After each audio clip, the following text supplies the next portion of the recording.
الحمد لله رب العالمين صلى الله وسلم وبارك على نبينا محمد وعلى آله وصحبه وسلم تسليما كثيرا ثم أما بعد. Imam an-Nawawi rahimahullah ta'ala was speaking about the etiquettes on visiting a sick person, and if you feel ill, what to do. Now he's moving on to another chapters. If someone did all the possible du'as, you made a dua, you made the adhkar and everything and so on, but subhanAllah, Allah's will that is that you're not going to survive that illness. So if a person knows that this could be the last thing that they would pronounce or would say, what should be the last thing to say, Jama'ah? Last thing to pronounce, what should it be? My money? Shahada. Is it my bank account? For the dead person? No, you're there around someone, and this person is basically, you know that they're going to be dying anytime soon. What should be the last thing they say, or you make sure that the last thing they say Shahada. and the last thing you hear from them, what is it, Jama'ah? Is it the shahada or something else? What if someone keeps telling his, let's say, passing father or mother, irda alay, just, forgive me, forgive me. It's not the time to forgive you. If these are the last words to say, then let it be something else, more important than just saying forgive me. What if that moment they were so upset with you, it says, you know what, ruh, I'm not forgiving you. Take it easy on them. There's a very important moment in their lives right now, the last moment of their life. And the last thing should be is to pronounce the words La ilaha illallah. La ilaha illallah is the last word. And Imam an-Nawawi rahimahullah ta'ala قال باب تلقين المحتضر لا إله إلا الله. Chapter helping a dying person to pronounce La ilaha illallah. قال عن معاذ رضي الله عنه قال رسول الله صلى الله عليه وسلم من كان آخر كلامه لا إله إلا الله دخل الجنة. رواه أبو داود والحاكم وقال صحيح الإسناد. In this hadith, Mu'adh ibn Jabal radiyallahu ta'ala anhu, he reported the Messenger of Allah sallallahu alayhi wa sallam said, he whose last words are La ilaha illallah, there is no God but Allah, دخل الجنة, then he will enter al-Jannah, paradise. Rawahu al-Imam Abu Dawud. Now the question is, we understand that this should be the last words of the person who's dying. How about you being around them? Should you assist them, or would that be offensive to them? Ya Jama'ah. Yeah, if you tell someone, say La ilaha illallah, Ya I'm not dying yet. What if this person gets upset with you? Should you tell them La ilaha illallah to say La ilaha illallah or not? Yes. The answer is in the next hadith. قال عن أبي سعيد الخدري رضي الله عنه قال رسول الله صلى الله عليه وسلم لقنوا موتاكم لا إله إلا الله. رواه مسلم. In this hadith, Rasulullah صلى الله عليه وسلم, he said, exhort your dying men or dying people to recite La ilaha illallah. Meaning, teach them, tell them, remind them, help them out to pronounce La ilaha illallah. There is no harm. There is no harm if someone is dying that you tell them, say La ilaha illallah. Some of the ulama, they even cited hadith Rasulullah sallallahu alaihi wasallam with his uncle Abu Talib. Abu Talib was on a deathbed, and the Prophet sallallahu alaihi wasallam was standing over his head, says, Ya am, kalima, uhaj laka biha inda Allah. Just say one word, one statement. I'll use this to, inshallah ta'ala, to fight for you with Allah Azza wa Jal. Which means I'll help you with that on the day of judgment. And then his friends were there, Abu Jahl and the others. قال تبرأ عن ملة عبد المطلب? Are you going to change the religion of Abdul Muttalib, your father? You change the religion of your father? So Abu Talib is in dilemma right now. He knows that his nephew is telling the truth, but he was taken by this tribal pride that he's not going to change his religion for the sake of the honor of his own father. Because for them to renounce your religion is just like renouncing the heritage and the legacy of your forefathers. And you're talking about the leader of Quraysh. The leader of Quraysh is renouncing the faith of his own father. That means he's basically, all his legacy, all his heritage will be gone in a split second. He doesn't want to die leaving that legacy behind. That he renounced the faith and the religion of his own forefather. Eventually he didn't say the word La ilaha illallah. But we know from this hadith that it is recommended that you tell the dying person right before they die to say La ilaha illallah. How could we do that? Should we say deliberately to them, say La ilaha illallah? Or should we just keep reminding them by repeating it ourselves? You sit next to them saying La ilaha illallah, La ilaha illallah, La ilaha illallah, so that they will remember. Or you tell them, say La ilaha illallah. Both ways, you can do it both ways. At the beginning, try to pronounce it in front of them so that they will remember saying La ilaha illallah. And if they did not say it, it's okay to whisper in their ears, say La ilaha illallah. Say La ilaha illallah. Keep doing that until they were able, inshaAllah ta'ala, to pronounce that. So you do your best, and may Allah subhanahu wa ta'ala protect you and your families, and may Allah Azza wa protect you and your children. But if anyone was in a position like that, there is no doubt that saying La ilaha illallah is the key to Al-Jannah. La ilaha illallah at the deathbed is a key to Al-Jannah. A question: if someone pronounced La ilaha illallah on their deathbed, does it mean that they get green pass to get to Al-Jannah straight when they die, or they might get in some troubles for some deeds that they've done? What do you guys think? Could this person go through some troubles? The answer is yes, the person could go through some troubles. So what's the meaning of saying La ilaha illallah admits you to Al-Jannah? Which means eventually you're going to enter Al-Jannah. That's a testimony where there is no doubt Allah subhanahu wa ta'ala Ghafur Rahim. Allah can forgive all their sins and admit them to Al-Jannah right away. But essentially, if someone says La ilaha illallah, we know that the other hadith says that if this person comes on the day of judgment carrying loads of good rewards, and then he also carrying loads of sins, sometimes minor sins, such as abusing this, cursing that, talking about this, hurting this person, and so on. Eventually, on the day of judgment, the settlement is not going to be with money and fight fist or fist fight. It's going to be actually through deeds. So they will take from their hasanat, and when they're gone, they'll throw from their sayyat, and this person will be doomed. But again, eventually, if this person died on the tawheed of believing Allah subhanahu wa ta'ala, La ilaha illallah, eventually they will be taken out of Jahannam and be placed in Al-Jannah. No one, ya ikhwan, no one should ever set themselves to that expectation. Don't you ever say that to yourself. Don't say, oh subhanAllah, really? So at least we get to Al-Jannah, inshaAllah ta'ala. As if going to Jahannam is a vacation. يعني سبحانه كما قال الله تبارك وتعالى وما قدر الله حق قدره. They haven't given Allah subhanahu wa ta'ala the right estimate. So they don't really understand Jahannam. Jahannam for them is just like going temporarily, and then eventually you're going to come out from there. SubhanAllah, if you just one hadith is so scary to show us how significant, how dangerous that is hadith al-Nabi sallallahu alaihi wasallam حين يؤتى بأترف أهل الدنيا. When the day of judgment, they will bring one of the most, the richest, wealthiest, most pampered person on earth during the history of mankind. Imagine someone like Qarun, for example. You bring that person who has never seen any kind of hardship in his life or her life in the dunya. Then this person will be taken on that day. قَالَ فَيُغْمَسُ غَمْسًا. This person will be submerged or dipped once in Jahannam. Just once. I mean, what could that do to a person? I mean, just like a flash memory, perhaps you forget it. However, when this person would be asked, هل رأى نعيما قط? If this person ever had any kind of happiness or joy or like prosperity in their lives, they would say, I've never seen anything in my life. How severe the punishment is that it just destroys all kind of joy or memories of happiness or prosperity and na'im. So may Allah subhanahu wa ta'ala protect you from Jahannam. And may Allah subhanahu wa ta'ala admit you all for Jannat al-Firdaus and make the last statements to be La ilaha illallah. Any questions, Jama'ah? Yes? I have two questions. One is about the same thing.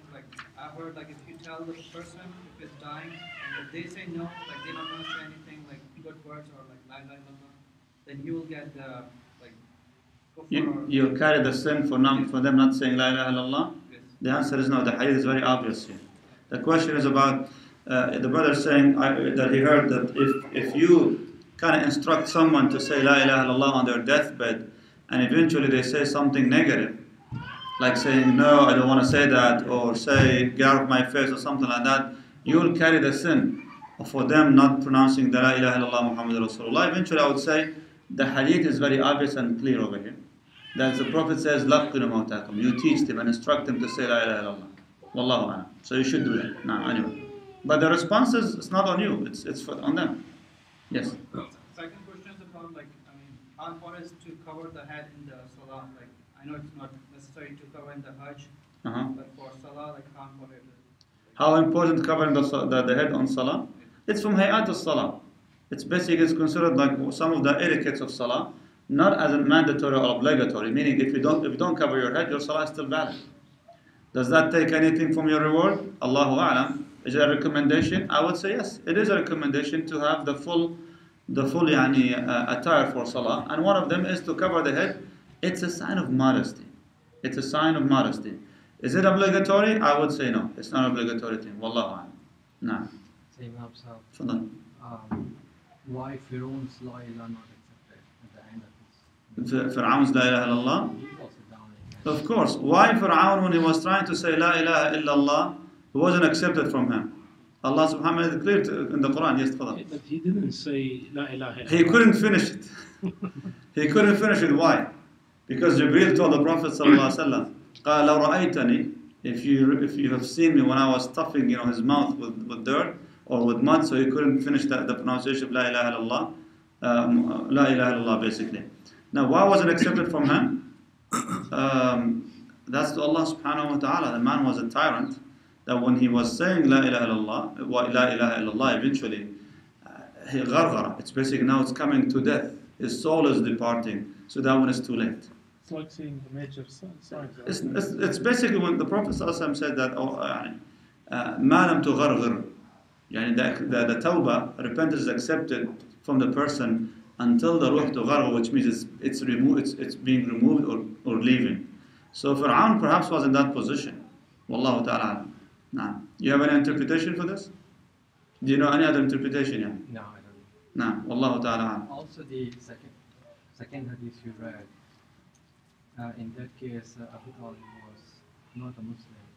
So can that apply to Muslims? Say it again.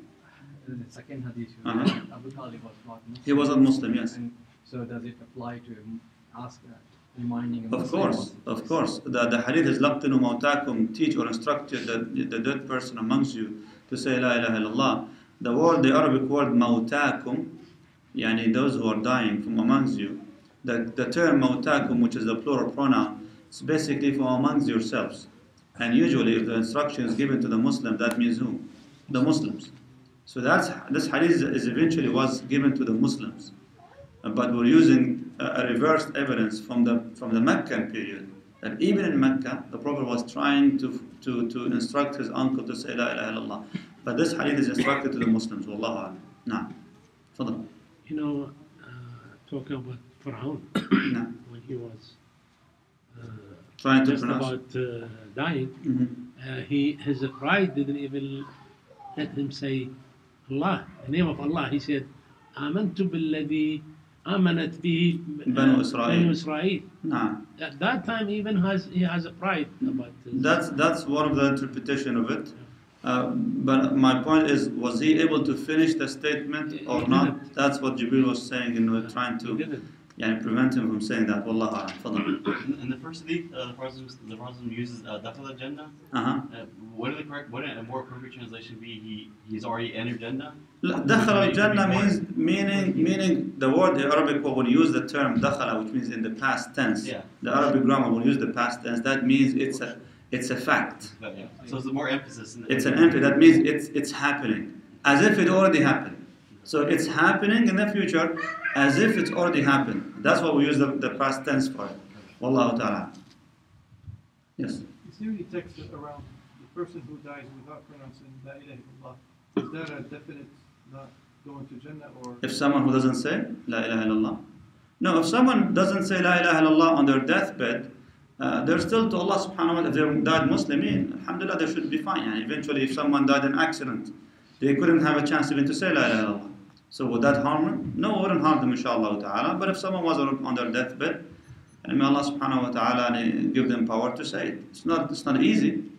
Because Allah subhanahu wa ta'ala says, يُثَبِّتُ اللَّهُ الَّذِينَ آمَنُوا بِالْقَوْلِ الثَّابِتِ فِي الْحَيَاةِ الدُّنْيَا وَفِي الْآخِرَةِ. This ayah is Allah subhanahu wa ta'ala is the one who makes it easy to confirm the good words on the tongues of many people, on their mouths. فِي الْحَيَاةِ الدُّنْيا, in this world, and in the akhirah. So this world, they say, some of these words is on their deathbed, the pronouncement of La ilaha illallah, and others, the other one, fil akhirah, is in the grave, when they're asked the questions. Who's your Lord, who's your messenger, and what was your religion? So if they couldn't pronounce that in the dunya, that doesn't mean that they are not admitted to Jannah. Maybe, just like we said, for an accident, they couldn't pronounce it, or some reason Allah subhanahu wa ta'ala prevented them from saying the words. Nah.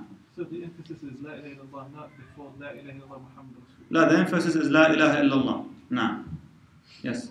Is it true, like, if you know you're gonna die, so say like you've been diagnosed with a terminally ill disease, or say you're in some jail and they torment you, and you know it's basically you're not gonna survive for sure, 100%. No. Is tawbah at that point still accepted, or like once you know for a fact you're gonna die, is it kind of?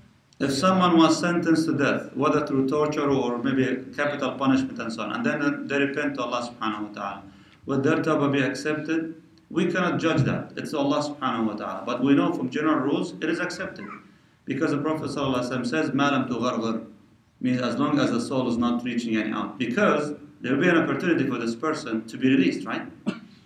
Maybe let's say someone breaks in, or maybe they'll break out. Eventually there will be some way that they might leave. Are they going to maintain that tawbah afterwards? That's between them and Allah subhanahu wa ta'ala. Wallahu ta'ala. SubhanAllah, ironically, there was so many deaths happened in the community, even in the masjid. Dr. Sirajuddin, who moved recently from El Paso, his brother passed away on Sunday. And somehow he was talking to me about how this happened today. It's an amazing thing. He says that at 4 o'clock in the morning, he woke up, he did his qiyam. The man is actually 73 years old. So he woke up, he did his salah, then he woke his son up to pray Salat al-Fajr together. And then he called all his children. And he called everybody, saying, listen, I just want to say that I'm leaving you, inshallah. And he was kind of feeling it, subhanAllah. And then after that, a few minutes later, he was gone. And he said he was feeling it, that was happening, and he just died, alhamdulillah, peacefully, fadlullah azza wa jal. So some people, Allah bless them with these kind of subtle reminders at the end of their life. Allah subhanahu wa ta'ala make our end so easy like that. And make it for His sake, subhanahu wa ta'ala. Another death that happened today is Dr. Inayat Lalani from Fort Worth, a very famous activist in the community here on national level as well. And he's also the father and the father-in-law of dear friends, actually the family personally. They used to be with us in El Paso and in Fort Worth. MashaAllah, when there are a lot of people, alhamdulillah, great leaders came to give their support. So these things happen, these events and incidents happen. So the point is, prepare yourself for it. And there isn't enough preparation for that, ya akhwallah. There is not enough preparation. Regardless how much you try, don't say I'm doing enough. And honestly, don't try to take a break. Because you never know when it's going to happen. When it happens, it will happen. Dr. Lalani, subhanAllah, he was in a fundraising event. He was basically still doing, alhamdulillah, good cause. And then he had a stroke. From there he was taken to the hospital. He spent some time there in intensive care. But then Allah's will, subhanahu wa ta'ala, that he would not survive. So some people Allah choose them to do, and that's what the Prophet ﷺ said, إِذَا أَرَادَ اللَّهُ بِعَبْدٍ خَيْرًا أَلْهَمَهُ إِلَىٰ عَمَلِ خَيْرٍ يَقْبُضُهُ عَلَيْهِ. If Allah subhanahu wa ta'ala wills good for someone, He will guide him or her to do something good, righteous deed, ثُمَّ يُقْبَضُ عَلَيْهِ, and they will be taken while they're doing that ibadah. Going to Hajj, for example, going to Umrah, fasting that day, making your salah, sujood. We've seen so many of these events. I remember witnessing myself with my own eyes. In Masjid al-Nabi sallallahu alayhi wa sallam, people would come for Umrah or Hajj and they die there. They die peacefully. I remember one of these people, they were surrounding the area, and the man was just eventually just resting from Indonesia or Malaysia. He was just resting his back on one of these pillars of the masjid, waiting for Salat al-Isha, and the Mus'haf was closed, means he finished his recitation, was kind of resting, and he was gone. That's it for him. It was it. My great-grandfather, same thing. They went from Palestine back in the I believe, maybe 40s or 30s. Went from Palestine to Jordan. They flew from Amman all the way to Jeddah. And then he did his Hajj. It was his first time. SubhanAllah. He went with his wife, my great grandmother. My great grandmother, she fell ill. She couldn't continue the journey, so they sent her back to Palestine. And he went to Hajj by himself. When they finished, and as they were waiting, for the turn to travel and to fly back, he was resting on his luggage. And they start calling Hajj Mustafa, let's go. Yeah, Hajj Mustafa. There's no Hajj Mustafa. He was gone. And he's buried over there. My great grandmother was never able to do the Hajj. Alhamdulillah, Allah subhanahu wa ta'ala enabled me. But maybe 10, 15 years ago, I did Hajj for him. So, these events happen. And they happen surprisingly.